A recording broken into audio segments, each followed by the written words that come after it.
서울 강남구의 한 기업 회의실에서 발표를 준비하고 있을 때 전 남편 박지연에게서 전화가 왔다. 민서야, 얼마나 빨리 지우에게 에피펜을 가져갈 수 있어? 우리 딸에게 무슨 일이 생겼어? 나는 즉시 회의실을 빠져나왔다. 지연의 떨리는 목소리만으로도 무언가 끔찍한 일이 일어났다는 것을 직감했다. 지금 대치초등학교 5학년 2반이 북한산 생태공원에 체험학습을 갔는데 점심을 먹다가 지우가 심한 알레르기 반응을 보이고 있어. 가장 가까운 구급차는 강북대로에서 일어난 다중추돌 사고 때문에 막혀 있대. 우회로로 가면 45분은 걸린대. 학교 구급상자에 에피펜이 없어. 의무적으로 비치해야 하는데도. 나는 지연이 말하는 동안 이미 차로 뛰어가고 있었다. 내 손은 떨려서 키를 제대로 잡을 수 없었다. 북한산 생태공원은 정상적으로 운전하면 20분 거리였다. 모든 교통법규를 어기면 시위 2분 정도 걸릴 것이다. 지우의 비상용 에피펜은 내 차 글로브 박스에 항상 여분으로 보관해 두었다. 지연은 스피커폰을 켜두었기에 상황을 계속 들을 수 있었다. 배경에서 지우는 울면서 피부를 긁고 있었다. 그 소리에 나는 가속 페달을 더 세게 밟았다.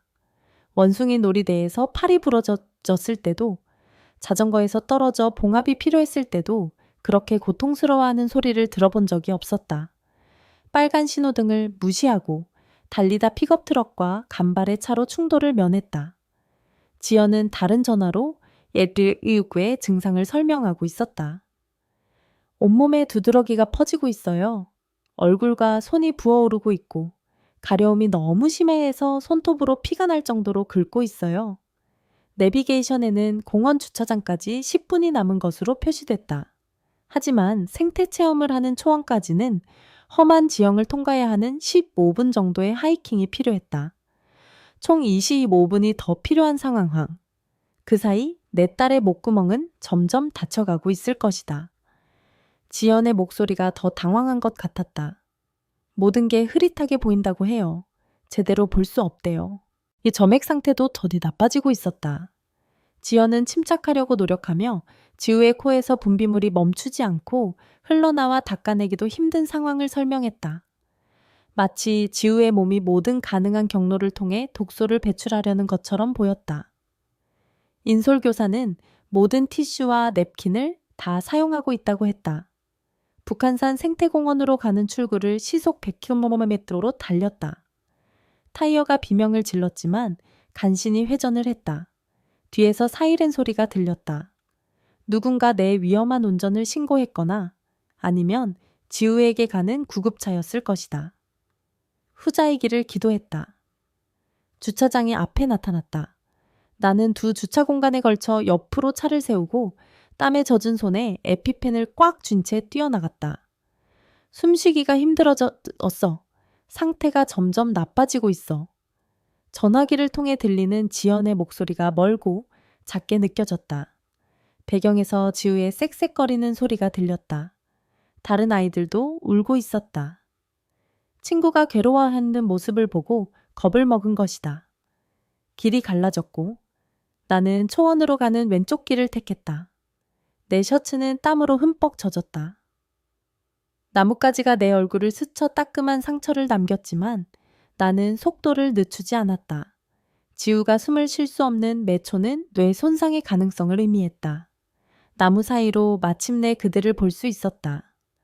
밝은 체험학습 티셔츠를 입은 아이들이 바닥에 누워있는 무언가를 둘러싸고 있었다. 나는 약을 가져왔다고 외치며 수풀을 뚫고 달려갔다. 원이 갈라지면서 지우가 보였다. 그녀의 얼굴은 알아볼 수 없을 정도로 부어 있었다. 눈은 꽉 감겨 있고 입술은 푸르스름했다. 쌕쌕거리는 소리는 멈췄는데 그것은 들리는 것보다 더 나쁜 징조였다. 지연은 무릎을 꿇고 지우의 손을 잡고 있었고 담임 선생님은 기도를 열어두려고 노력하고 있었다. 나는 그들 옆에 무릎을 꿇고 에피펜을 케이스에서 빼냈다. 안전캡을 제거하고 지우의 허벅지에 바지 위로 찔렀다. 내 손이 떨렸지만 10초 동안 꾹 누르고 있었다. 기계 장치가 작동하는 소리는 내가 들어본 가장 아름다운 소리였다. 잠시 동안 아무 일도 일어나지 않았다. 그런 다음 지우는 숨을 쉬었다. 진짜 호흡이었다. 그리고 또 한 번 산소가 다시 혈액으로 돌아가면서 입술의 푸른색이 사라졌다. 지우의 눈이 흐릿하지만 인식할 수 있는 상태로 떨렸다. 부기가 가라앉는 데는 시간이 더 걸리겠지만 적어도 그녀는 호흡을 하고 있었다. 하지만 이것을 유발한 원인을 찾아야 했다. 구급대원들이 다른 경로를 찾아 나무 사이로 들어왔다. 들것과 적절한 의료 장비를 가져와 IVE를 시작하고 추가 약물을 투여하며 활력 징후를 확인했다. 안정되기 시작하고 있었다. 구급대원들이 지우를 들것에 실으면서 지우가 먹은 것에 대해 질문하기 시작했다. 지우의 도시락을 확인하던 중 지연은 문장 중간에 멈췄다. 그는 지우의 배낭 바닥에서 무언가를 꺼냈다. 홈메이드 쿠키가 든 샌드위치 봉지였다. 다른 학부모가 나눠주기 위해 보낸 것 같았지만 여기에는 어린아이 필체로 쓰인 쪽지가 붙어 있었다. 지우에게 비밀펜으로부터. 지연은 아래에 나열된 성분을 읽으며 커다란 눈으로 나를 바라보았다. 지우가 치명적으로 알레르기가 있는 모든 것이었다. 땅콩, 견과류, 조개 추출물, 마치 누군가가 지우만을 위한 독을 특별히 제조한 것처럼. 구급대원들은 거의 주차장까지 지우를 데려갔다. 그들은 아직 쪽지에 대해 알지 못했다. 누군가 내 딸을 죽이려고 했다. 나는 구급대원이 구급차 문을 닫기 전에 그의 팔을 잡고 쪽지가 달린 쿠키 봉지를 그의 손에 쥐어주었다. 내 말이 급하게 나왔다. 누군가 의도적으로 딸에게 알레르기가 있는 정확한 성분으로 독을 먹였어요. 그가 성분 목록을 보는 동안 땅콩, 견과류, 조개 추출물이 모두 함께 나열된 것을 보고 그의 표정이 완전히 바뀌었다. 그는 형사사건 가능성이 있다고 병원에 무전을 보냈고 다른 구급대원은 지우의 IV 주입을 조절했다. 구급차가 경광등을 깜박이며 출발했고 나는 그들을 따라가기 위해 차로 뛰어갔다. 지연은 이미 다른 아이들에게서 누가 배낭 근처에 있었는지 진술을 받고 있었다. 병원까지의 운전은 실제로는 12분밖에 걸리지 않았지만 몇 시간처럼 느껴졌다. 계속해서 100미러로 구급차가 여전히 앞에 있는지 확인했다. 모든 빨간 신호등에서 나는 숲으로 가던 것처럼 그냥 통과하고 싶었다. 응급실 입구는 우리가 도착했을 때 혼잡했다. 나는 환자 탑승 구역에 불법으로 주차하고 지연이 준 증거 봉투를 꽉 쥐고 안으로 뛰어 들어갔다. 다른 쿠키를 발견했다고 했다. 분류 간호사는 내가 누군가 알레르기 물질로 내 아이를 살해하려 했다고 말할 때까지 거의 쳐다보지도 않았다. 그 말에 그녀는 빠르게 관심을 보였다. 그녀는 빨간 응급 전화기를 들어 보안 요원을 불렀고 지우를 데려간 외상실로 나를 안내했다. 30초 안에 2명의 보안 요원이 나타나 증거봉투의 사진을 찍기 시작했다. 의료팀은 지우에게 여러 모니터를 연결하고 산소를 공급하며 양팔에 IV를 꽂았다. 그녀의 얼굴은 여전히 부어 있었지만 입술의 파란 색조는 사라졌다. 지연은 1시간 후 귀에 전화를 댄 채 문을 열고 들어왔다. 최 교장이 스피커폰으로 체험학습 감독과 어떤 성인이 참석했는지에 대해 빠르게 질문하고 있었다. 우리는 구석에 앉아 지연의 메모장에 벗으나 점심구역에 있었던 모든 학부모, 자원봉사자, 교사, 보조원의 목록을 작성했다. 지연은 16명의 학부모 자원봉사자를 기억했는데 그 중에는 이윤정이라는 사람도 포함되어 있었다.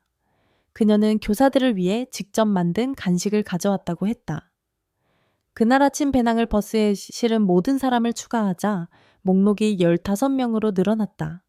최 교장은 계속 보험 적용 범위와 적절한 프로토콜이 따라졌는지 묻고 있었다.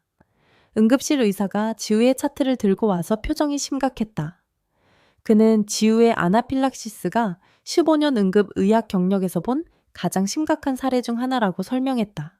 3가지 주요 알레르겐의 조합으로 대규모 전신 반응이 유발되어 안정화하기 위해 여러 번의 에피네프린 투여가 필요했다고 했다. 구급대원이 도착했을 때 그녀의 목구멍은 90%가 닫혀 있었다. 치료 없이 2분만 더 지났다면 영구적인 뇌 손상이나 사망이 발생했을 것이라고 했다. 그녀의 몸이 알레르겐 과부하를 처리하는 동안 적어도 24시간 동안 지속적인 모니터링이 필요할 것이다. 약물에도 불구하고 2차 반응이 여전히 발생할 수 있었다. 내 전화기가 울렸고 학교 대표 번호가 표시됐다. 최 교장의 목소리는 내가 전화를 받았을 때 달랐다. 마치 대본을 읽는 것처럼 더 공식적이고 조심스러웠다. 그는 지우의 안녕에 대한 깊은 우려를 표현한 다음 즉시 체험학습 중 감독은 학부모 자원봉사자의 책임이었다고 설명하는 쪽으로 넘어갔다. 학교보험이 의료비를 부담할 것이지만 과실에 관한 질문은 적절한 채널을 통해 이루어져야 할 것이라고 했다. 그의 어조는 학년 초에 우리가 서명한 책임 면제에 대해 이야기할 때 나를 소름 돋게 했다. 나는 그의 말 중간에 전화를 끊었다. 지연은 나를 도와 쿠키 봉지와 쪽지를 모든 가능한 각도에서 우리 휴대폰 둘 다 사용해 사진을 찍었다. 어린이 필체가 각 사진에 선명하게 나타났다. 지우에게 비밀펜으로부터 라는 단어가 보였다. 우리는 타임스탬프가 있는 사진을 이메일로 보내고 3개의 다른 클라우드 서비스에 업로드했다. 지연은 정확한 문구를 문서에 입력하고 여러 사본을 저장했다. 성분 목록도 각 알레르겐이 명확하게 표시되도록 별도로 사진을 찍었다. 그날 저녁, 경찰서에서 김형사라고 자신을 소개한 여성이 전화를 걸어왔다. 그녀는 시도된 독살 사건이라고 부르는 사건을 조사하도록 배정받았다고 했다. 그녀의 목소리는 내가 모든 물리적 증거를 오염시키지 않고 보존했다는 것을 확인하면서 전문적이고 철저하게 들렸다. 그녀는 다음 날 아침 인터뷰 일정을 잡고 밤사이 긴급한 일이 생길 경우를 대비해 직통 전화번호를 주었다.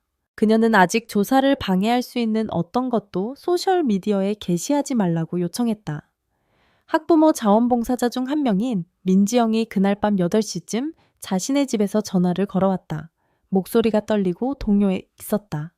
그녀는 그날 아침 체험학습 준비 중 배낭 근처에 있었던 모든 학부모 자원봉사자를 나열하기 시작했다. 특히 지우의 배낭 근처에 추가 갈색 봉지를 보았던 것을 기억했지만 다른 아이의 점심 넘침이라고 생각했다고 했다. 학부모 자원봉사자들은 아이들이 장비를 정리하는 것을 돕기 위해 자유롭게 돌아다니고 있었다. 누구나 눈에 띄지 않게 배낭에 무언가를 슬쩍 넣을 수 있었을 것이다. 그녀는 그곳에 있었던 것으로 기억되는 모든 사람의 이름과 전화번호를 주었다. 그날 밤 늦게 나는 지우의 병원 침대 옆 좁은 침대에 누워 그녀의 심장 모니터의 안정적인 삐소리를 들었다. 내 마음은 계속해서 도시를 통과하는 필사적인 운전과 메인로와 샘번가 교차로에서 지나친 빨간 신호등을 떠올렸다. 그곳에는 확실히 내 번호판을 찍었을 교통 카메라가 있었다. 결국 티켓이 도착할 것이지만 지금 내 걱정거리 중 가장 적은 것이었다. 지우의 생명을 구한 것은 그들이 부과하고자 하는 어떤 벌금보다 가치가 있었다. 다음 날 아침, 의사는 퇴원 서류와 상세한 치료 계획을 가지고 왔다. 지우는 48시간 동안 누군가가 깨어있는 상태로 엄격한 관찰이 필요할 것이다. 그는 스테로이드, 항히스타민제, 비상, 에피네프린, 자동주사기를 포함한 6가지 다른 약물을 처방했다. 우리는 일주일 이내에 후속 검사와 문서화를 위해 알레르기 전문의를 만나야 할 것이다. 그는 내게 발진, 호흡 변화, 부종을 포함한 2차 반응의 징후를 인식하는 방법을 보여주었다. 나는 그녀의 안전을 지키기 위해 내가 할 수 있는 모든 것을 통제하기로 결심하고 모든 지시사항을 전화에 메모했다. 지연은 간호사가 위층에서 지우의 활력 징후를 확인하는 동안 전곳쯤 병원 식당에서 나를 만났다. 그는 내가 앉기도 전에 내 팔을 잡고 다른 가족들로부터 떨어진 구석 테이블로 나를 끌었다. 그의 얼굴은 붉었고 손은 클래스 학부모 페이스북 그룹을 보여주는 그의 전화기를 내밀면서 떨고 있었다. 학부모들은 이미 체험학습에서 무슨 일이 일어났는지에 대한 질문을 게시하기 시작했다. 나는 바로 그 순간 모든 것을 입력하고 누군가 독이 든 쿠키로 내 딸을 살해하려고 했다는 것을 모든 학부모에게 경고하고 싶었다. 지연은 전화기를 다시 가져가 가방에 넣었다. 그는 목소리를 낮추고 단호하게 지금 게시하면 경찰 조사를 방해할 것이라고 설명했다. 우리가 눈치챘다는 것을 알게 되면 실제 범인이 증거를 파괴하거나 알리바이를 만들 수 있다.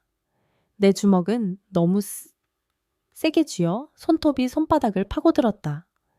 모든 학부모는 그들의 아이들이 위험에 처할 수 있다는 것을 알 권리가 있었다. 하지만 지연은 인내심이 범인을 잡는 데 도움이 될 것이라고 계속 주장했다.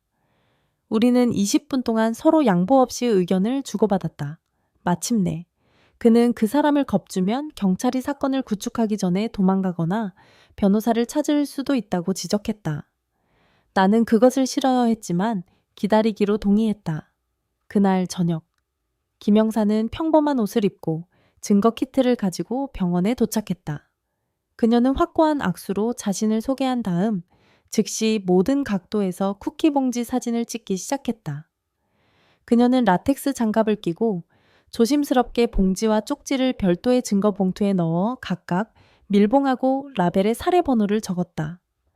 김영사는 먼저 그들의 이야기를 비교하지 않고 인터뷰할 수 있도록 내게 아직 체험학습에서 온 학부모들에게 연락하지 말라고 했다. 내 턱이 굳어졌지만 나는 고개를 끄덕였다. 그녀는 그녀의 휴대폰 번호가 있는 명함을 주며 계속 업데이트하겠다고 약속했다.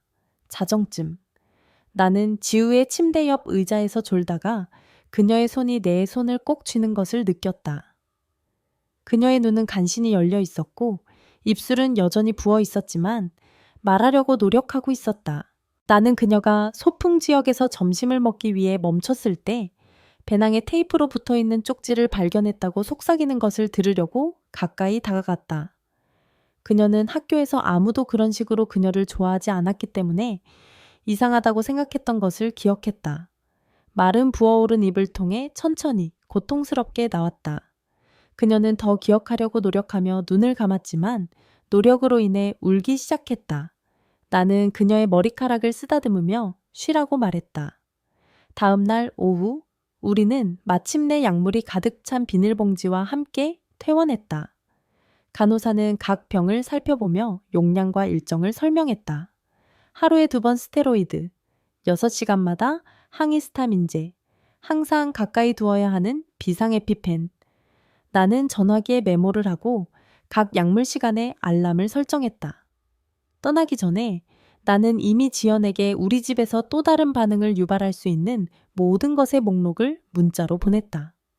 그는 아침 내내 견과류가 있는 모든 것을 버리고 향이 있는 양초를 제거하고 무향 세제로 바꾸고 모든 표면을 2번 진공 청소하는 데 시간을 보냈다.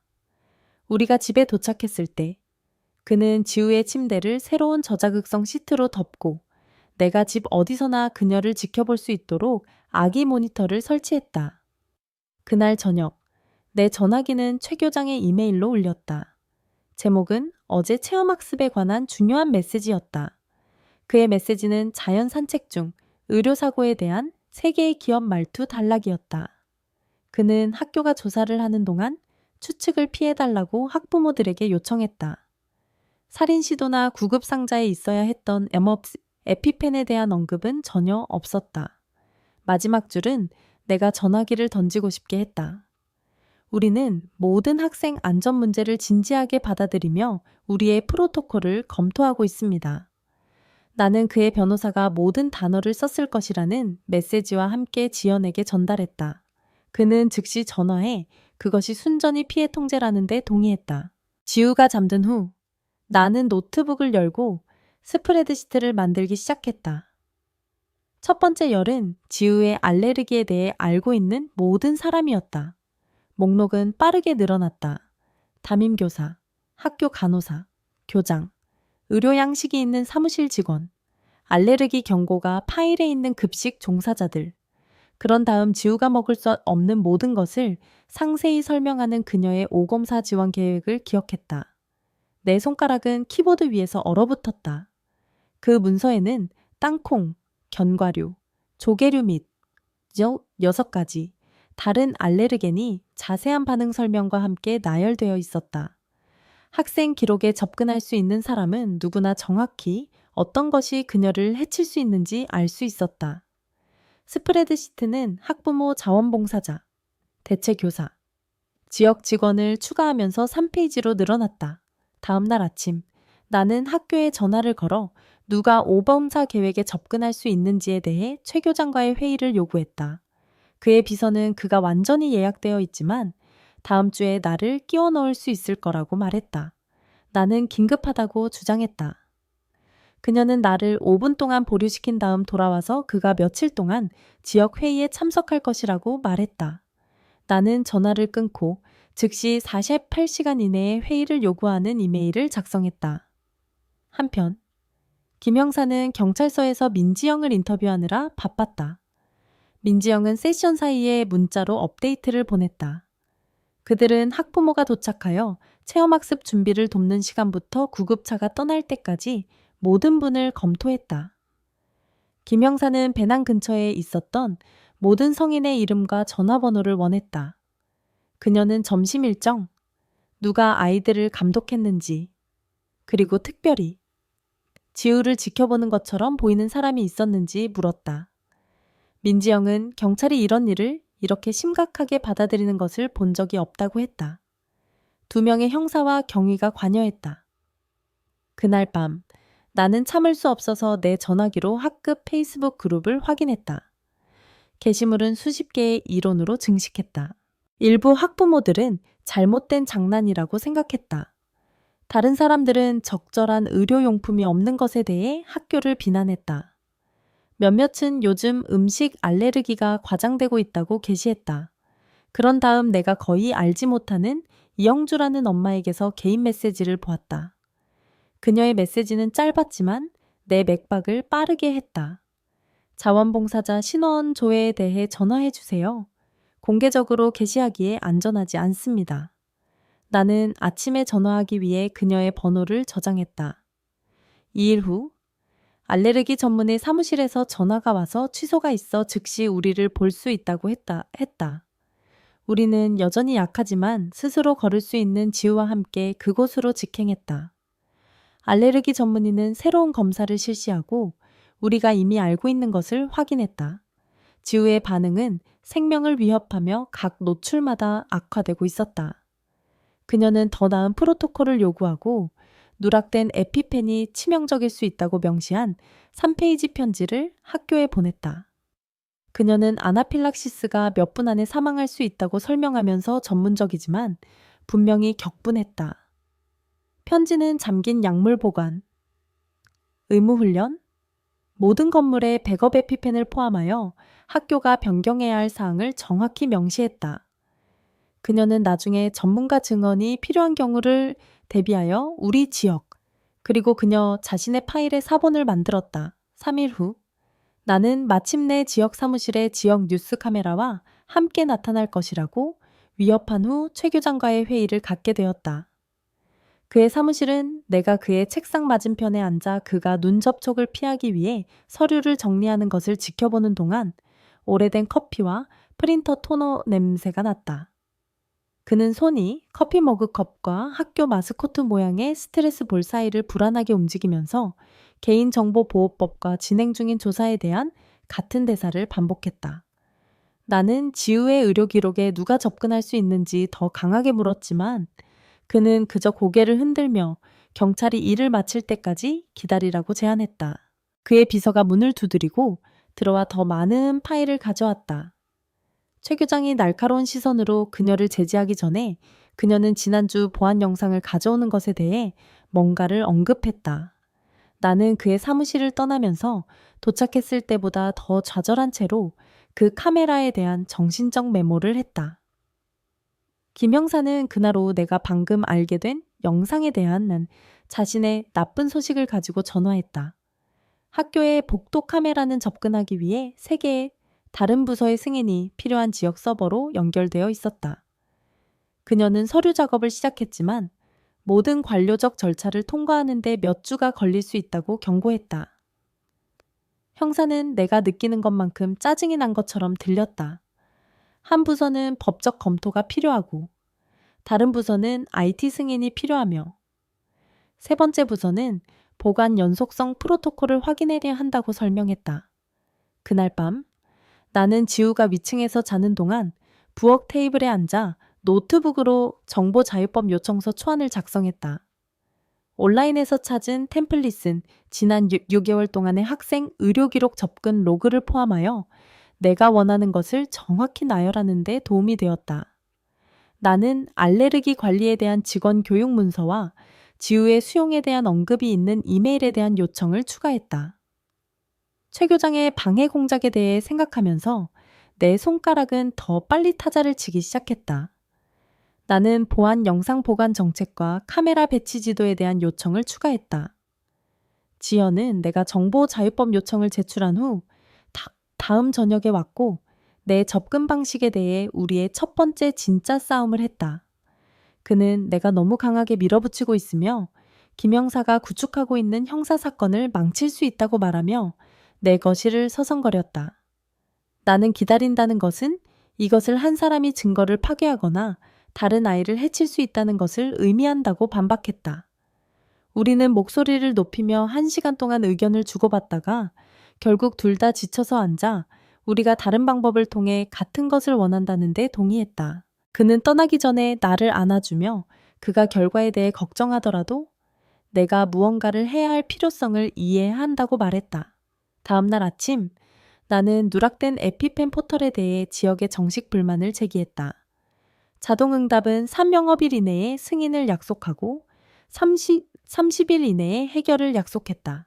나는 제출 확인 스크린샷을 포함한 모든 것을 인쇄하여 지우의 이름으로 라벨이 붙은 계속 커지는 폴더에 보관했다.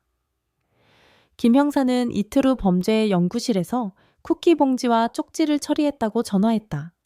그녀는 그들이 봉지 안쪽에서 부분 지문을 발견했지만 어떤 데이터베이스에도 없었기 때문에 이전 체포가 없었다는 것을 의미한다고 설명했다. 쪽지의 필체는 비주도 손을 사용하여 그들의 일반적인 스타일을 위장하려는 누군가를 보여주었다. 그녀는 봉지가 어디서나 판매되는 일반 브랜드라서 구매를 추적하는 것이 거의 불가능할 것이라고 언급했다. 주방장갑은 대부분의 지문을 방지했을 것이고 이것을 한 사람은 그 하나의 부분을 제외하고는 주에 깊었다. 그날 오후 내가 거의 알지 못하는 학부모로부터 중요한 것에 대해 개인적으로 이야기하고 싶다는 알림이 내 전화에 떴다. 그녀의 메시지는 학부모 회장과 학생 정보가 처리되는 방식에 관한 것이지만 세부 사항을 글로 남기고 싶지 않다고 했다. 우리는 다음 날 아침 학교에서 아무도 우리를 보지 않을 두 도시 너머의 커피숍에서 만나기로 합의했다. 그 여성은 10분 늦게 도착했고 앉으면서 불안해 보이고 어깨 너머를 확인했다. 그녀는 전화기를 꺼내 마지막 학부모의 회의에서 누군가가 노트북을 열어둔 채로 찍은 사진을 보여주었다. 화면에는 모든 학생의 이름, 학년, 우도, 교사 및 색상으로 구분된 열의 자세한 알레르기 정보가 있는 스프레드시트가 표시되어 있었다. 그녀는 학부모 회장이 이벤트 계획을 위해 이것을 보관하고 요청하는 모든 학부모 자원봉사자와 공유한다고 설명했다. 문서는 비밀번호 보호 없이 적어도 8명이 접근할 수 있는 공유 드라이브에 있었다. 그녀는 누구나 전체 목록을 다운로드하거나 인쇄할 수 있는 방법을 보여주는 여러 화면의 사진을 찍었다. 커피숍 회의 후 차에서 전화했을 때 김 형사는 첫 번째 벨소리에 전화를 받았다. 그녀는 보완되지 않은 알레르기 스프레드시트에 대한 모든 세부 사항을 받아 적고 이것이 그녀의 수사를 확대할 수 있는 상당한 이유를 제공한다고 말했다. 봉지 단서도 완전히 죽은 것이 아니었다. 그녀는 충성도 카드 프로그램이 있는 상점에서 구매 기록을 요청하기 시작했다. 마을의 모든 주요 식료품점은 지난달에 특정 브랜드를 구매한 사람에 대한 데이터를 제공해야 할 것이다. 그녀는 이것을 계획할 만큼 똑똑한 사람이 아마도 현금을 지불했을 것이기 때문에 가능성이 낮다고 인정했지만 모든 각도를 확인해야 했다. 2시간 후 나는 지우의 후속 약속을 위해 알레르기 전문의 사무실로 돌아갔고 그곳에서 그들은 새로운 혈액 검사를 실시했다. 전문의의 얼굴은 대규모 노출로 인해 항체 수치가 여전히 위험하게 높음을 보여주는 결과를 검토하면서 심각했다. 그녀는 교육감과 학교 이사회에 복사하여 학교에 또 다른 편지를 썼다. 이번에는 학생 생활을 좀 위험에 빠뜨리는 개인정보 보호 실패에 대해 씁니다. 우리가 떠나기 전에 그녀는 나를 옆으로 데리고 가서 이것이 재판으로 갈 경우 전문가 증인으로 증언을 제공하겠다고 제안했다. 지우에게 일어난 일은 무기화된 의료 정보를 사용한 살인 미수라고 말했다. 나는 알레르기 전문의를 떠난 직후 최 교장의 사무실에 전화했고 그의 비서는 그가 점심 전에 나를 끼워 넣을 수 있다고 말했다. 학교까지의 운전은 10분이 걸렸고 나는 주 입구에 가장 가까운 방문자 자리에 주차했다. 최 교장의 사무실은 커피 냄새와 소송을 피하는 데서 오는 스트레스성 땀 냄새가 났다. 그는 책상 뒤에 앉아 내가 거기 서서 그가 올려다볼 때까지 기다리는 동안 서류를 정리했다. 이 게임이 30초 정도 지속된 후 나는 의자를 꺼내 삐걱거리게 세게 앉았다. 그는 마침내 내 눈을 만나고 지역 정책과 개인정보보호 문제에 대해 이야기하기 시작했다. 나는 그를 차단하고 체험학습 간식 조정을 누가 처리했는지 물었다. 그의 얼굴이 빨개졌고 그는 자원봉사자에 대해 뭔가를 중얼거렸다. 나는 앞으로 투항 기대고 더더 천천히 다시 물었다. 그는 노트북을 열고 화면을 내 쪽으로 돌렸다. 이메일 체인을 보여주었다. 학부모회가 모든 체험학습 음식 관련 사항을 관리했고 그들은 안전한 간식을 계획하기 위한 전체 알레르기 스프레드시트를 가지고 있었다. 3명의 학부모 자원봉사자가 그 전체 시스템을 운영했고 그들의 이름은 이메일 서명에 있었다. 최 교장이 구토를 하고 싶어 하는 것처럼 보이는 동안 나는 전화기로 모든 것의 사진을 찍었다. 김 형사는 1시간 후에 그녀가 학부모 회장의 집에서 인터뷰하러 가고 있다고 말하며 전화했다. 다음 날 아침, 김 형사는 그녀가 배운 것을 내게 알려주었다. 학부모 회장은 그녀에게 모든 학생 정보를 보관하고 있는 공유, 구글 드라이브를 보여주었다. 지난달에만 8명의 다른 학부모가 편집 접근 권한을 가지고 있었다. 김 형사는 누가 언제 어떤 파일에 접근했는지 차트를 만들고 있었고 주요 시간 동안 학교에 있었던 사람들과 교차 확인하고 있었다. 스프레드시트에는 비밀번호 보호가 전혀 없었고 링크가 있는 사람은 누구나 볼 수 있었다. 나는 그날 오후 우려하는 학부모로서 복도 보안 영상을 요청하기 위해 지역 사무실로 운전했다. 접수처의 여성은 내 요청 양식을 받아 15분 동안 뒤쪽 사무실로 사라졌다. 그녀는 모든 영상이 활성조사의 일부이며 학부모에게도 공개될 수 없다고 설명하는 변호사와 함께 돌아왔다. 준법률가로 일하는 내 친구는 그날 저녁 내가 원하는 기록에 대해 더 구체적으로 정보자유법 요청서를 다시 작성하는 것을 도왔다. 김 형사는 이틀 후 심각한 표정으로 내 문 앞에 나타났다. 그녀는 내 공공기록 요청과 내가 하고 있던 학부모 인터뷰가 너무 많은 소음을 만들고 있다고 말했다. 지역은 내가 조사를 망칠 수도 있다고 불평하고 있었다. 그녀는 내가 답을 찾고 싶어하는 마음을 이해했지만 한 걸음 물러나 그녀가 일할 수 있게 해달라고 요청했다. 나는 인터뷰를 중단하기로 동의했지만 내 침실 옷장에 숨긴 노트북에 내가 기억하는 모든 것을 계속 기록했다. 법의학 보고서는 3일 후 경찰서에 도착했다. 김 형사는 쿠키 봉지 안쪽에서 부분 지문을 발견했지만 범죄 데이터베이스에 없다고 알려주기 위해 전화했다. 또한 플라스틱에 이상한 얼룩 패턴이 있었는데 이는 누군가가 너무 빨리 장갑을 벗어 흔적을 남긴 것으로 보였다. 지문은 용의자를 찾으면 대조할 수 있을 만큼 좋았지만 용의자를 찾는 데는 쓸모가 없었다. 김 형사는 다음 주에 3개의 다른 식료품점에 대한 영장의 판사가 서명하도록 하는데 시간을 보냈다. 그녀는 체험학습, 2주 전에 특정 브랜드의 비닐봉지와 견과류 가루를 구매한 사람에 대한 충성도, 카드 데이터를 원했다. 법적 서류는 느리게 진행되었고 각 상점의 변호사는 고객 개인정보 보호를 주장하며 영장에 반대했다.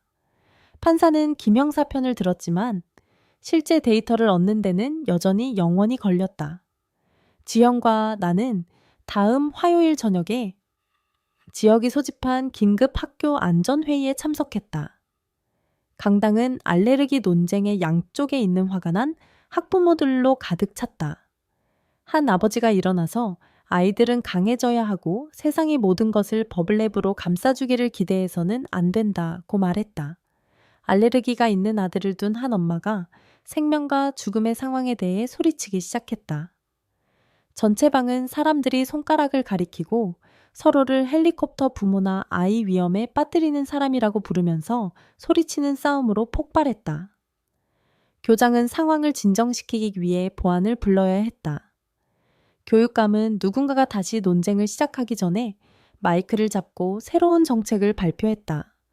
모든 학교 건물은 간호실, 주 사무실, 급식실에 에피펜 스테이션을 갖게 될 것이다. 모든 직원은 알레르기 반응을 인식하고 치료하는 데 대한 분기별 교육을 이수해야 할 것이다. 교사 노조 대표는 일어나서 다른 아이들과의 이전 아찔한 상황, 2번 후 3년 동안 이것을 요청해왔다고 말했다. 회의는 학부모들이 여전히 불평하지만 적어도 서로에게 소리치지는 않고 끝났다. 그 주에 지우는 음식이 그녀를 해치려 한다는 악몽으로 깨어나기 시작했다. 그녀는 내가 그것을 만드는 것을 보지 않으면 아무것도 먹지 않을 것이다. 봉인된 포장조차 그녀를 공황 상태에 빠뜨렸다. 나는 그녀가 새벽 2시에 주방에 있는 것을 발견했다. 식료품 저장실의 모든 것의 유통기한을 확인하고 있었다. 그녀의 주치의는 이것이 정상적인 회복을 넘어선 것이라고 말하고 의료배상을 전문으로 하는 아동치료사를 추천했다.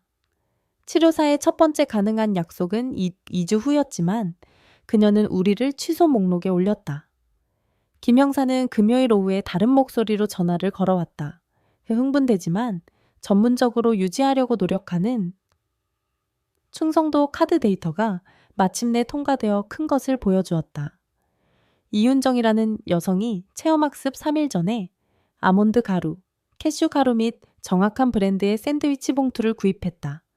그녀는 시내에 작은 베이커리를 소유하고 있었고 1년 내내 체험학습을 위한 학부모, 자원봉사자로 등록되어 있었다. 김 형사가 그 이름을 말했을 때 나는 충격을 받았다.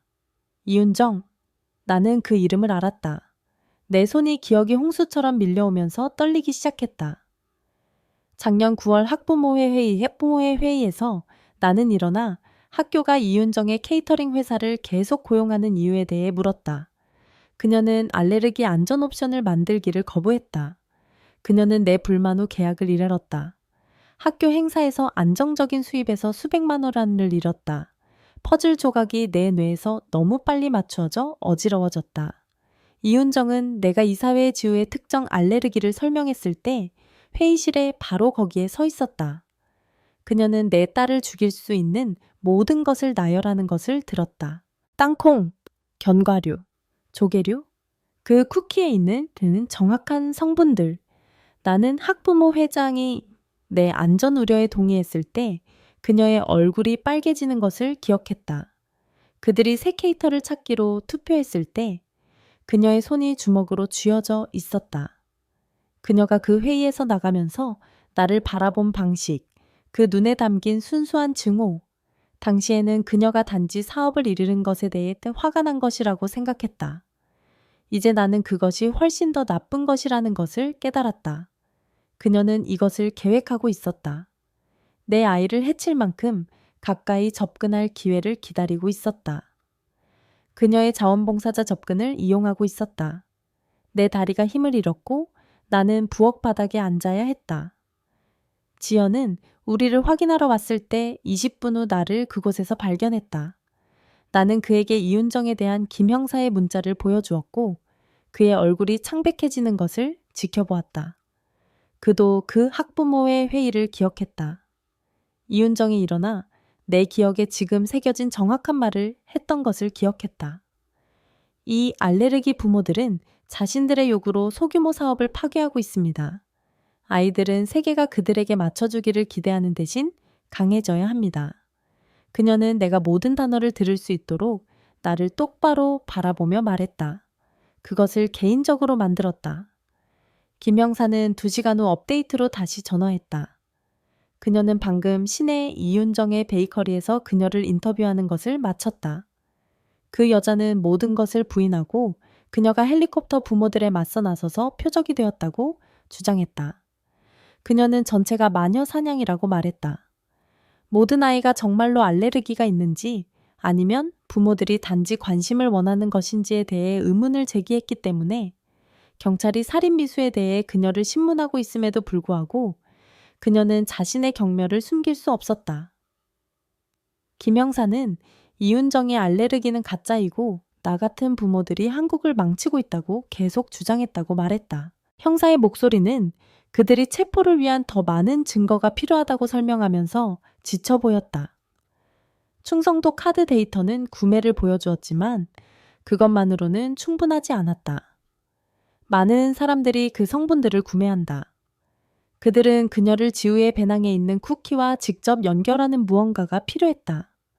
그때 김 형사는 이윤정의 상업주방에 대한 수색영장을 얻고 있다고 언급했다.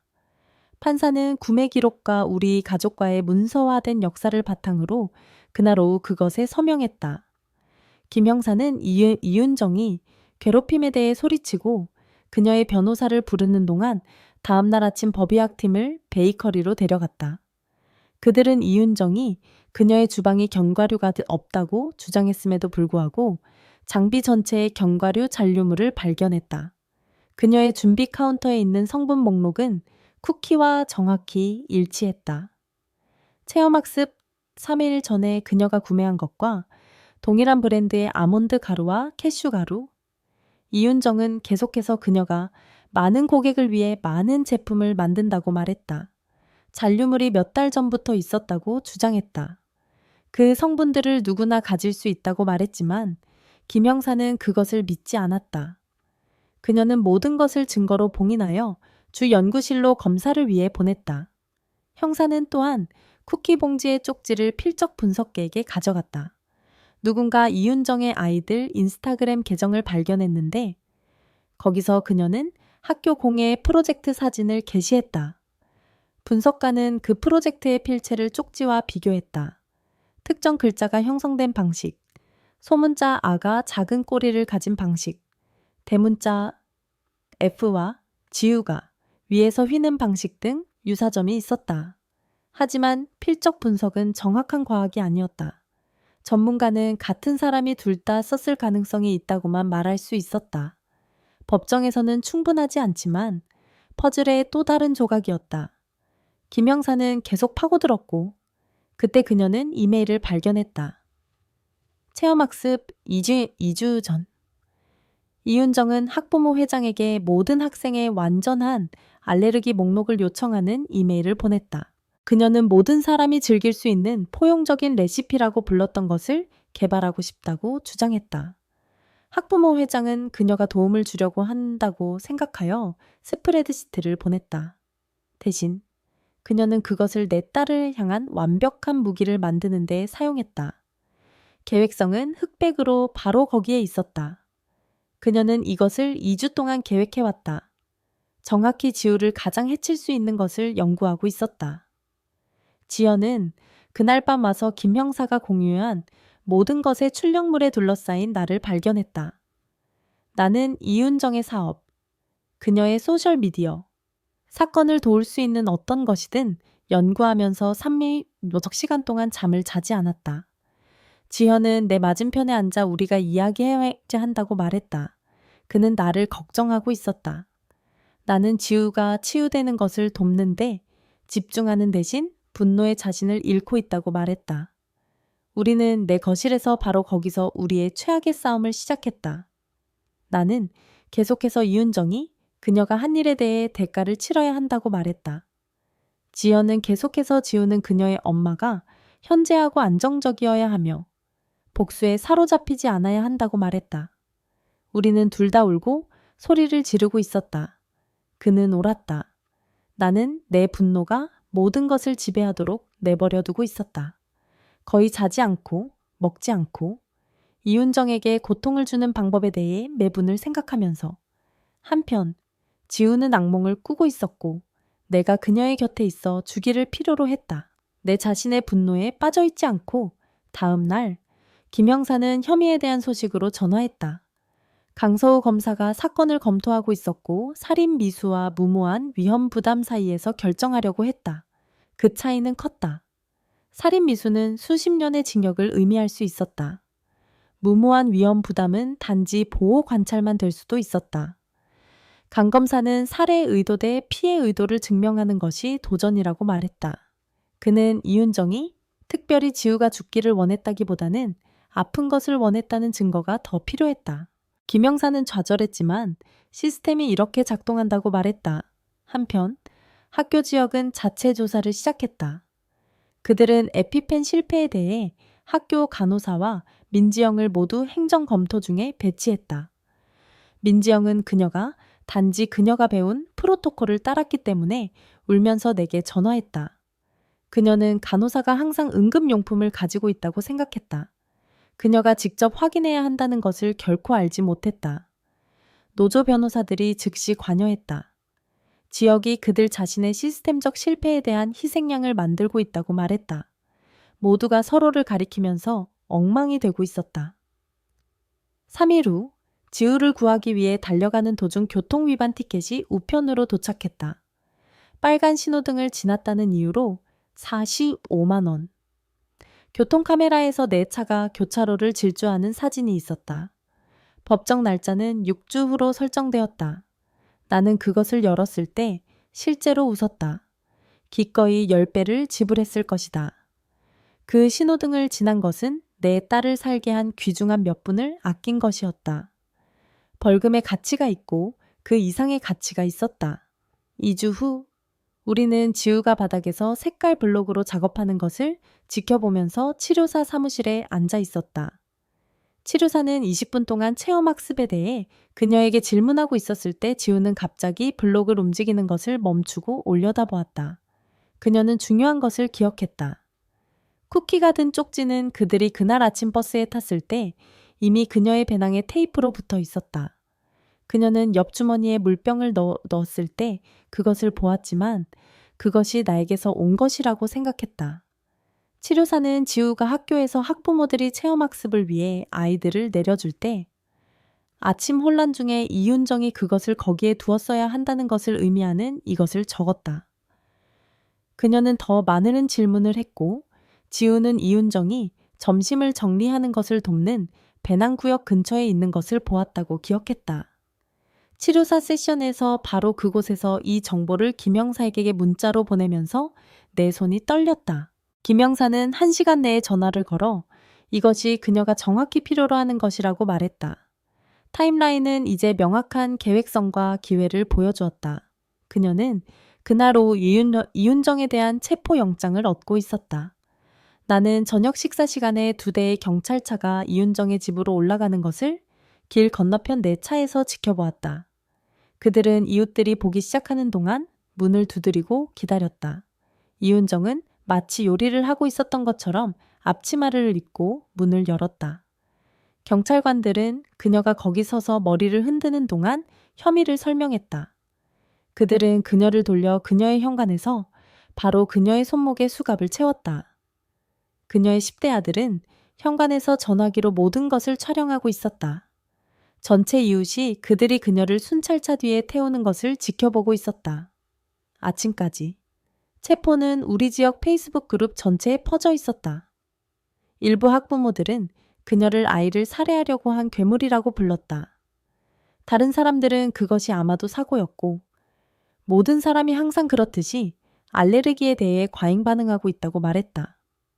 댓글이 너무 심하게 되어 관리자들은 스레드를 잠궈야 했다.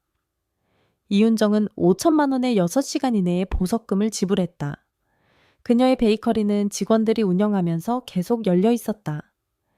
그녀는 논란이 많은 사건을 변호하는 것으로 알려진 김상경 변호사를 고용했다. 그는 즉시 소셜미디어에 취소 문화가 소규모 사업주를 파괴하고 있다는 글을 올리기 시작했다. 그의 언론 보도 자료는 아동 회복력에 대한 관점을 잃은 헬리콥터 부모에 대해 이야기했다. 그는 오늘날의 아이들은 너무 보호되어 있고 하나의 실수가 누군가의 인생을 망쳐서는 안 된다고 말했다. 그의 발언을 읽는 것은 나를 신체적으로 아프게 했다. 내가 노트북을 벽에 던지기 전에 닫고 걸어가야 했다. 지연은 와서 진정하려고 노력하면서 뒤뜰을 서성거리는 나를 발견했다. 한편 지우의 치료 세션은 주 2회 계속되었다. 치료사는 그녀가 경험하고 있던 공황 발작에 도움이 되는 호흡 운동으로 시작했다. 그들은 숨을 새는 연습을 하고 지우가 무서울 때 꼭 쥘 수 있는 특별한 인형을 사용했다.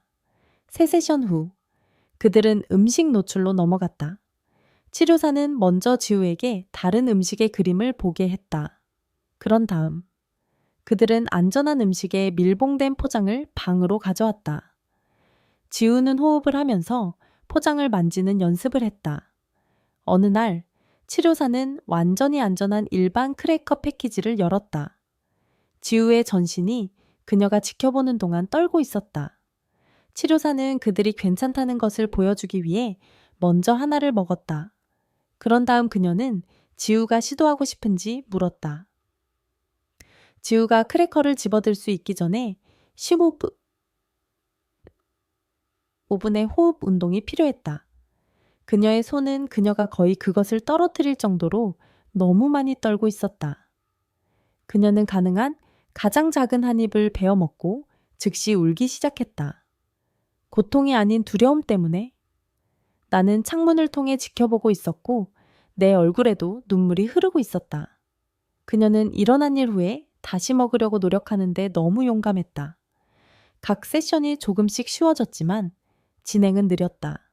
어떤 날은 그녀가 전체 크래커를 먹을 수 있었다. 다른 날은 공황 상태에 빠지지 않고는 음식을 볼 수도 없었다. 치료사는 이것이 외상 회복에 정상적이라고 말했다. 나는 학교 지역을 고소하는 데 특화된 변호사를 조사하기 시작했다. 박소영 변호사는 이전에 지역과 싸웠던 3명의 다른 학부모들이 강력히 추천했다. 그녀의 사무실은 법률 회사로 가득 찬 건물의 시내에 있었다. 그녀는 한 번도 중단하지 않고 우리의 전체 이야기를 들었다. 그런 다음 그녀는 법적 패드를 꺼내 쓰기 시작했다. 지역에는 여러 실패가 있었다고 그녀는 말했다. 누락된 에피펜, 알레르기 목록에 대한 개인정보 침해, 체험학습 중 부적절한 감독, 직원을 적절히 교육하지 못함. 그녀는 우리가 과실에 대한 강력한 사례를 가지고 있다고 생각했지만 지역이 그들의 책임을 제한하기 위해 열심히 싸울 것이라고 경고했다. 그들은 좋은 변호사와 보험에서 나오는 깊은 주머니를 가지고 있었다. 해결하는 데 몇 년이 걸릴 수 있고 그들은 자신을 제외한 모든 사람을 비난하려고 할 것이다. 그녀는 우리의 주장을 설명하는 요구 편지로 시작하여 그들이 합의할지 보는 것을 추천했다. 김영사는 다음 주에 실망스러운 소식으로 전화했다. 검사는 사건을 검토하고 이윤정에게 유죄 협상을 제안하는 쪽으로 기울고 있었다. 살인 미수 혐의는 그들이 그녀가 단지 그녀를 해치는 것이 아니라 특별히 지우를 죽이려고 의도했다는 것을 보여주어야 했기 때문에 거의 불가능했다. 증거는 계획성을 보여주었지만 반드시 죽이려는 의도는 아니었다. 무모한 위험 부담은 증명하기 더 쉬웠고 이윤정은 아마도 그 거래를 받아들일 것이다. 그것은 징격형 대신 단지 보호 관찰을 의미할 수도 있었다. 나는 너무 화가 나서 1분 동안 말을 할 수 없었다. 김영사는 그녀가 이해한다고 말했지만 시스템이 이렇게 작동한다고 했다. 검사들은 위험한 재판이 아닌 보장된 유죄 판결을 원했다. 그 주말, 지연은 지우를 위한 안전계획을 만드는 것을 도우려고 와서 우리는 에피펜을 대량으로 구매하여 모든 곳에 두었다. 부엌에 2개, 각 침실에 하나, 내 차에 3개, 지연의 채 2개, 내 가방에 하나, 지우의 새 배낭에 하나. 우리는 그것들을 신뢰할 수 있는 이웃과 지우의 가장 친한 친구의 부모에게 주었다. 우리는 지우가 눈을 감고도 할 수 있을 때까지 트레이너 펜을 사용하는 연습을 했다. 우리는 그녀의 모든 알레르기와 약물이 있는 비상카드를 그녀를 지켜보는 어떤 성인에게도 주기 위해 만들었다. 우리는 누군가가 그녀에게 음식을 제공할 경우 무슨 말을 해야 하는지 연습했다. 우리는 911에 전화하고 그녀의 상태를 설명하는 연습을 했다. 일요일 밤까지. 지우는 망설임 없이 전체 프로토콜을 암송할 수 있었다. 그녀는 증상이 시작되는 것을 느꼈을 때 정확히 무엇을 해야 하는지 알았다. 그것은 그녀가 더 통제감을 느끼는 데 도움이 되었다. 재판 전 회의는 3주 후 법원에서 열렸다. 나는 방에 들어갈 수 없었지만 내 피해자 변호인은 문자로 나를 계속 업데이트했다. 강서우 검사는 이윤정에게 경범죄 무모한 위험 부담의 유죄 협상을 제안하고 있었다. 2년 보호 관찰, 징역형 없음, 약간의 사회봉사. 변호인은 이윤정의 변호사가 훨씬 더 적은 것을 추진하고 있다고 말했다. 그들은 2시간 동안 왔다 갔다 했다. 마침내 그들은 조건에 동의했지만 내 피해자 영향 진술이 최종 선고에 영향을 미칠 것이라고 말했다. 나는 그것을 작성할 시간이 일주일 있었다. 나는 매일 밤 내 진술을 작업하는데 시간을 보냈다. 첫 번째 초안은 이은정이 한 일에 대한 순수한 분노의 10페이지였다. 박 변호사가 그것을 읽고 나에게 감정보다는 사실과 영향에 더 집중해야 한다고 말했다. 두 번째 초안이 더 좋았지만 여전히 너무 길었다. 그녀는 내게 모든 핵심 요점을 담은 2페이지로 줄이는 것을 도왔다. 지우의 지속적인 외상과 치료 필요성, 의료비와 보안 조치의 재정적 부담, 이윤정이 결과에 직면하지 않으면 알레르기가 있는 어떤 아이에게도 그녀가 가하는 더 넓은 위험, 그녀의 행동이 단지 과실이 아닌 고의적인 잔혹함을 보여주는 방법. 최종 초안은 강력했지만 통제되었다. 선고 청문회는 다음 월요일로 예정되었다. 나는 전날 밤 거의 잠을 자지 못했다. 지현은 내가 집중할 수 있도록 지우를 돕기 위해 머물렀다. 나는 울지 않고 할 수 있을 때까지 내 진술을 소리내어 읽는 연습을 했다. 월요일 아침, 우리는 일찍 법원에 도착했다. 법정은 내가 예상했던 것보다 작았다. 이윤정은 이비 김상경과 함께 거기에 있었다. 그녀는 보수적인 정장을 입고 있었고 내가 기억하는 것보다 더 작아 보였다. 그녀는 아무와도 눈을 마주치지 않았다. 판사가 입장하고 모두 일어섰다. 그는 먼저 유죄 협상을 검토했다. 그런 다음 그는 내가 내 진술을 읽고 싶은지 물었다. 나는 떨리는 손으로 연단에 서서 모든 단어를 읽었다. 나는 지우의 파란 입술과 그녀가 살아남을지 모르는 공포에 대해 이야기했다. 나는 악몽과 공황 발작과 먹는 것에 대한 두려움을 설명했다. 나는 한 사람의 고의적인 잔혹함이 어떻게 내 딸의 안정감을 앗아갔는지 설명했다. 이윤정은 내내 테이블을 쳐다보았다. 내가 끝났을 때 판사는 내게 감사하고 이윤정에게 말하고 싶은지 물었다. 그녀는 일어서서 일이 통제를 벗어난 것에 대해 미안하다고 말했지만 누군가가 다치기를 결코 의도하지 않았다고 주장했다. 판사의 얼굴은 그의 결정을 전달하는 동안 중립적으로 유지되었다. 그는 유죄 협상을 받아들였지만 자신의 조건을 추가했다. 이윤정이 항상 지우로부터 500m 떨어져 있도록 하는 접근 금지 명령, 특별히 알레르기 인식 조직에서 200시간의 사회봉사, 식품 알레르기 연구재단에 처천만 원 기부, 식품 안전 인증 과정의 필수 수료. 그녀가 어떤 조건이라도 위반하면 그녀는 6개월 동안 구치소에서 복역할 것이다. 이윤정의 변호사는 이 일을 제기하기 시작했지만 그녀는 그를 막기 위해 그의 팔을 잡았다. 판사의 추가 사항은 그대로 유지될 것이다. 청문회 2주 후 지역은 그들의 새로운 안전규칙에 대한 대량 이메일을 보냈다. 그들은 의료 기록이 보관된 모든 문에 지문 스캐너를 설치하고 있었다. 모든 건물에는 주 사무실, 급식실, 체육관 및 놀이터에 에피펜이 있는 특별 잠금 상자가 있을 것이다. 모든 교사와 직원은 1년에 한 번이 아닌 4번의 알레르기 교육을 받아야 했다. 이메일은 그들이 이러한 변화를 자랑스러워하는 것처럼 들렸지만 나는 지우가 그들이 신경 쓰기 전에 거의 죽을 뻔했다는 것에 대해 계속 생각했다. 박 변호사는 다음 날 아침 지역과 합의 협상을 시작하는 것에 대해 전화했다. 그녀는 이미 지속적인 치료 비용, 지우의 알레르기를 확인하기 위한 정기적인 의사 방문, 그리고 3개월마다 그들의 안전규칙을 검토할 권리에 대한 우리의 요구를 그들에게 보냈다. 지역의 변호사는 모든 것을 없애기 위해 1,500만 원을 제안했다. 박 변호사는 그들에게 우리가 단지 돈에 관심이 없다고 말했다. 우리는 지우의 회복을 위한 진정한 지원을 원했다. 그들은 내가 정상적인 삶에 집중하려고 노력하는 동안 며칠 동안 왔다 갔다 했다. 교통법정 날짜는 예상보다 빠르게 왔다. 나는 그날 내 과속에 대한 경찰 보고서를 들고 판사 앞에 섰다. 그는 알레르기 반응에서 지우를 구하기 위해 내가 달린 것에 대한 내 설명을 읽었다. 검사는 45만 원의 전체 벌금과 내 면허의 점수를 원했다. 나는 학교에 에피펜이 없었고 구급차가 사고 뒤에 갇혔다고 설명했다. 판사는 지우가 도착했을 때와 내가 그녀에게 약을 준 시간을 보여주는 병원 기록을 보았다.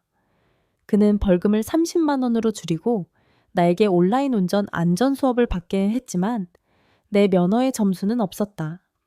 4개월의 치료 세션이 지난 후 지우는 학교로 돌아갈 준비가 되었다. 치료사는 그녀가 호흡 운동을 연습하고 내가 만드는 것을 보지 않는 것에 대한 두려움을 극복하는 것을 도왔다. 우리는 그녀가 먼저 제뉴어 아침 수업만 가는 계획을 세웠고 2개의 에피펜을 들고 다니며 정확히 무엇을 해야 하는지 아는 보조원이 함께했다. 첫날 돌아가서 나는 전체 4시간 동안 주차장에 앉아 있었다. 필요하다면 달려 들어갈 준비가 되어 있었다. 그녀가 친구들을 만나서 큰 미소를 지으며 점심시간에 나왔을 때 나는 마침내 정상적으로 숨을 쉴 수 있었다. 학교는 다음 주에 알레르기 교육의 밤을 개최한다고 발표했다. 우리의 알레르기 전문의는 그것을 이끌고 음식 알레르기가 얼마나 심각한지 설명하는 데 동의했다. 나는 아마도 10명의 학부모가 나타날 것으로 예상했지만 강당은 반쯤 찼다. 내가 지우의 알레르기에 대해 언급했을 때 눈을 굴리던 학부모들이 이제 교차 오염과 라벨을 읽는 방법에 대한 진짜 질문을 하고 있었다. 한 아버지는 작년에 생각 없이 땅콩 버터 쿠키를 베이크 세일에 가져온 것에 대해 사과하기도 했다. 커뮤니티의 전체 분위기가 알레르기를 헬리콥터 부모 넌센스로 보는 것에서 그것들이 실제 의학적 상태라는 것을 이해하는 것으로 바뀌고 있었다. 박 변호사는 마침내 3개월의 협상 후 지역이 합의 조건에 동의하도록 했다.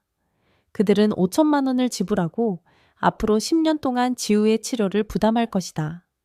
우리는 또한 그들의 알레르기 규칙을 검토하고 변경을 제안할 수 있는 분기별 회의를 얻었다.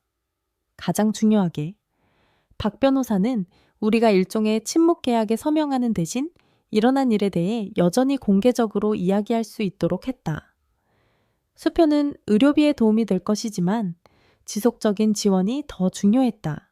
숲에서의 그 끔찍한 날로부터 6개월 후 지우의 반 친구 중 한 명이 공원에서 생일 파티를 했다. 나는 그녀가 친구들과 함께 술래잡기를 하고 웃는 것을 20피트 떨어진 피크닉 테이블에서 지켜보았다. 그녀의 비상약은 내가 몇 초 안에 닿을 수 있는 내 주머니에 있었다. 그녀는 너무 정상적이고 행복해 보였지만 나는 두려움이 우리 둘 중 어느 누구에게서도 완전히 떠나지 않을 것임을 알았다.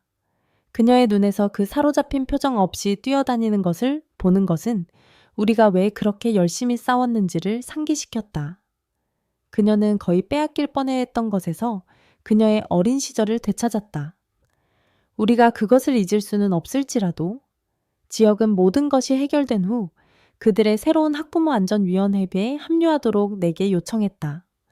우리는 한 달에 한 번 만나 의료 응급 상황을 처리하고 학생 건강 정보를 안전하게 유지하기 위한 더 나은 규칙을 작성했다. 다른 지역들이 우리가 만든 것에 사본을 요청하기 시작했다. 1년 이내 우리의 프로토콜은 전체 교육부의 모델이 되었다. 이윤정이 내 딸에게 하려고 했던 일은 결국 주 전체에 걸쳐 알레르기가 있는 수천 명의 아이들을 보호하게 되었다. 때때로 최악의 순간이 가장 큰 변화로 이어진다.